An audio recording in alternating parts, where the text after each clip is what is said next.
I am continuing in my reading. What I'm doing in this series is to read through the entire standard works of the Church of Jesus Christ of Latter-day Saints. This consists of the Bible, the Book of Mormon, the Doctrine and Covenants, and the Pearl of Great Price. I am continuing reading in a chronological order, according to event, not according to publication or volume. So I'm skipping around a bit as I move along. So we are still in the Gospels, reading about Christ's ministry. He is primarily in the Galilee area, actually kind of based out of the northeastern Galilee area in the city of Capernaum. He's been to Jerusalem, but they're trying to kill him down there, so he stays in the Galilee area for the most part. He has also gone to the eastern side of the sea, but they asked him to leave, so he's back in the west. Now, he's been preaching, doing miracles, healing the sick, casting out devils. He taught many parables, which we've read. He has also now commissioned the 12. He ordained the 12 a while ago, but now he has sent them out as companionships, 2 by 2, to go out and preach. And they are out preaching, they are healing, they are casting out devils, they are doing all the work that Christ gave them. And that's what we read last. This video we're going to read in all 3 synoptic gospels again. In this video we have a Joseph Smith translation. And what the Joseph Smith translation is, this is a translation or correction done by Joseph Smith to restore those passages that have been lost or corrupted over the years. Matthew chapter 14, and we are reading verses 1 through 12. At that time Herod the Tetrarch heard of the fame of Jesus, and said unto his servants, This is John the Baptist, he is risen from the dead, and therefore mighty works do shew forth themselves in him. For Herod had laid hold on John, and bound him, and put him in prison for Herodias' sake, his brother Philip's wife. For John said unto him, It is not lawful for thee to have her. And when he would have put him to death, he feared the multitude, because they counted him as a prophet. But when Herod's birthday was kept, the daughter of Herodias danced before them, and pleased Herod, whereupon he promised with an oath to give her whatsoever she would ask. And she, being before instructed of her mother, said, Give me here John the Baptist's head in a charger. And the king was sorry. Nevertheless, for the oath's sake, and them which sat with him at meat, he commanded it to be given her. And he sent and beheaded John in the prison, and his head was brought in a charger, and given to the damsel, and she brought it to her mother. And his disciples came, and took up the body, and buried it, and went and told Jesus. Now, we actually read a portion of this a while ago when we were reading about John's arrest. But remember in that story that Herod, as recorded I believe in Luke, and again this is Herod Agrippa, not Herod the Great, Herod didn't want to kill John. And he even would bring him out of the prison to preach to him, and he would listen to him. He enjoyed listening to John teach. It wasn't Herod who had anything against John. It was Herodias. Now, Herodias was Herod's niece, but she was also the wife of his brother Philip. And there was this whole affair. John called him out on it. She got angry and pressured Herod into wanted him killed, but Herod only arrested him. Now it is Herod's birthday. And so they have a big celebration. Herodias' daughter. Now remember, this is not Herod's daughter. This would be Herod's niece, also his great niece, because Herodias is his niece. So it's all a mixed up family here. But this is a plan set up by Herodias because she is conspiring to kill John the Baptist. The girl dances before Herod. He is pleased with her promises or anything, and is tricked into killing John the Baptist, because once he makes the oath, if he was to go back on it for any reason, then he would no longer be able to lead. Basically, the people would say he's either weak or he's not trustworthy. He makes an oath and breaks it. We can't trust him to lead. And so John the Baptist gets beheaded. Well, there's nothing much else to say about that, so let us flip to the Joseph Smith translation. We only have 2 small ones here. In verse 3, Herod had laid hold on John is corrected to Herod had laid hands on John. Simple. And then in verse 9, and them which sat with him is corrected to, and them that sat with him, and at the end, instead of commanded it to be given her, it is simply commanded it to be given. Let us turn to Mark. Mark chapter 6, verses 14 through 29. And King Herod heard of him, for his name was spread abroad, and he said that John the Baptist was risen from the dead, and therefore mighty works do shew forth themselves in him.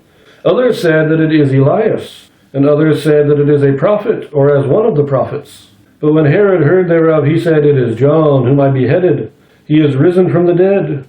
For Herod himself had sent forth and laid hold upon John, and bound him in prison for Herodias' sake, his brother Philip's wife, for he had married her. For John had said unto Herod, It is not lawful for thee to have thy brother's wife. Therefore Herodias had a quarrel against him, and would have killed him, but she could not. For Herod feared John, knowing that he was a just man and an holy, and observed him. And when he heard him, he did many things, and heard him gladly. And when a convenient day was come, that Herod on his birthday made a supper to his lords, high captains, and chief estates of Galilee, and when the daughter of the said Herodias came in and danced and pleased Herod, and them that sat with him, the king said unto the damsel, Ask of me whatsoever thou wilt, and I will give it thee. And he sware unto her, Whatsoever thou shalt ask of me, I will give it thee unto the half of my kingdom.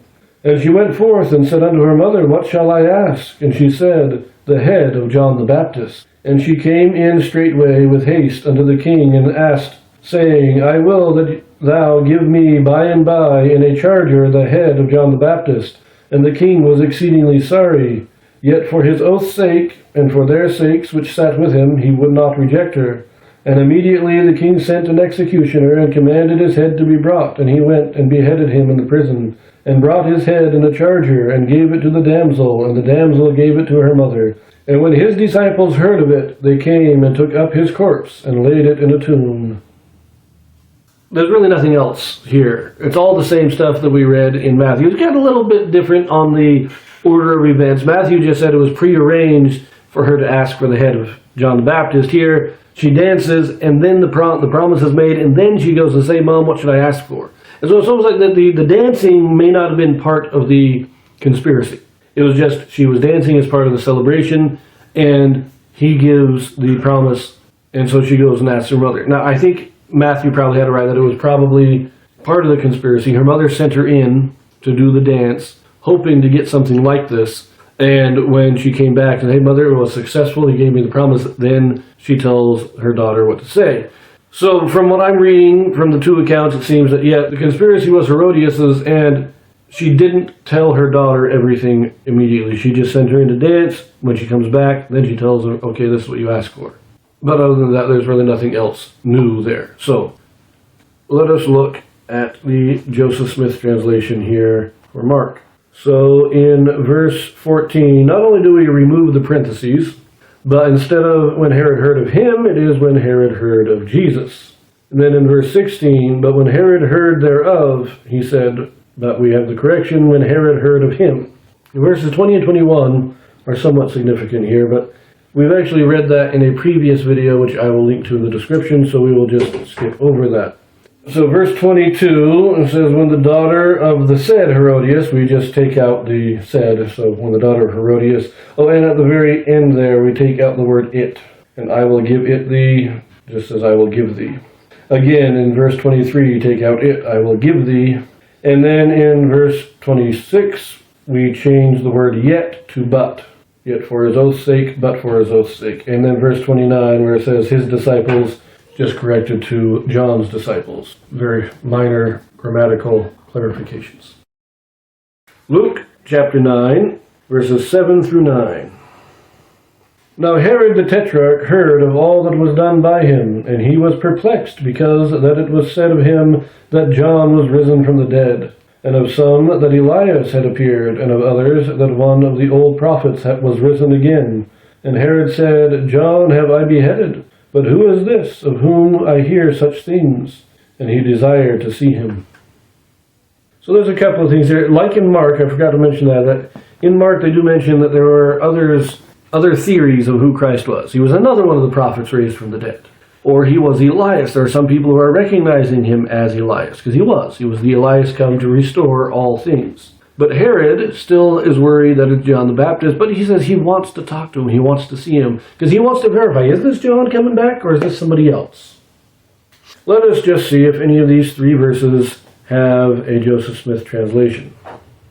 Only in verse 7, where it says, all that was done by him is corrected to all that was done by Jesus. Very simple. Nothing even interesting. So I'm going to leave it there, and we move on In our next video, we are actually going to turn back to the Book of Mormon briefly, so I will see you there.